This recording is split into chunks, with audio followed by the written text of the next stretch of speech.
சின்ன மருமகள் அடுத்த வர எபிசோடில் பார்த்திங்க அப்படின்னா, இந்த மாதிரி அமைச்சர் தன்னோட கட்சியை மக்கள் மதிக்கணும், இன்னும் கட்சியை பரவலாக்கணும், நல்ல பேர் கிடைக்கணும் அப்படிங்கிறதுக்காக பார்த்திங்கன்னா, அங்கே பொதுவாக இருக்க ஒரு டீ கடையில் போய் பார்த்திங்க அப்படின்னா அவர் டீ போடுறாரு.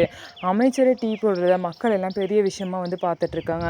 அதுக்கப்புறம் அதே கடையில் தான் பார்த்திங்க அப்படின்னா தமிழ்ச்செல்வியும் வேலைக்கு வராங்க. ஊர் மக்கள் எல்லாம் தமிழ்ச்செல்வி அந்த இடத்த பார்த்தது, அமைச்சர் டீ போடுறாரு, உங்கள் மருமக டீ எல்லாருக்கும் கொடுக்குது, அமைச்சரோட மருமக இந்த மாதிரி ஒரு கடையில் வேலை பார்க்குதுன்னு சொல்லிட்டு அமைச்சருக்கு தெரியுமா தெரியாதா, அவரே இந்த கடைக்கு வந்திருக்காரு, ஸோ என்ன ஆக போகுதுன்னு தெரியல அப்படின்னு சொல்லிட்டு மக்கள் எல்லாம் பேசிகிட்டு இருக்காங்க. அமைச்சர் பார்த்திங்க அப்படின்னா தமிழ்ச்செல்வியை கடைசி வரைக்கும் பார்க்க மாட்டாங்க. கடைசியாக அந்த கடையை விட்டு கிளம்புறப்ப பார்த்திங்க அப்படின்னா தமிழ்ச்செல்வியை பார்த்துருவாங்க.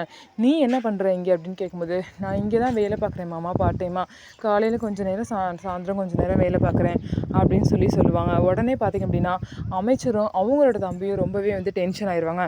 நம்மளோட மானத்தை வாங்கவே இவங்க டென்ஷன் பண்ணுறா, அமைச்சரோட மருமகன் தானே எல்லாம் பேசுவாங்க, எதுக்கு தான் இப்படி பண்ணுறாளுன்னு சொல்லிட்டு 2 பேருமே டென்ஷன் ஆகி அங்கேருந்து கிளம்பிடுவாங்க. ஸோ தமிழ்ச்செல்வி வீட்டுக்கு போனதுக்கப்புறம் அமைச்சர் இந்த ஹோட்டலில் வேலை பார்க்குறத பற்றி கேட்பாங்களா, இதுக்கப்புறம் ஏதாவது பிரச்சனை வருமா, தமிழ்ச்செல்வி திரும்ப வேலைக்கு போவாங்களா என்ன அப்படிங்கிறத வெயிட் பண்ணி பார்ப்போம். நம்ம வீடியோ உங்களுக்கு பிடிச்சிருந்தா நம்ம வீடியோவை லைக் பண்ணிக்கோங்க, மறக்காமல் நம்மளோட சேனலில் சப்ஸ்கிரைப் பண்ணிவிட்டு பாருங்கள்.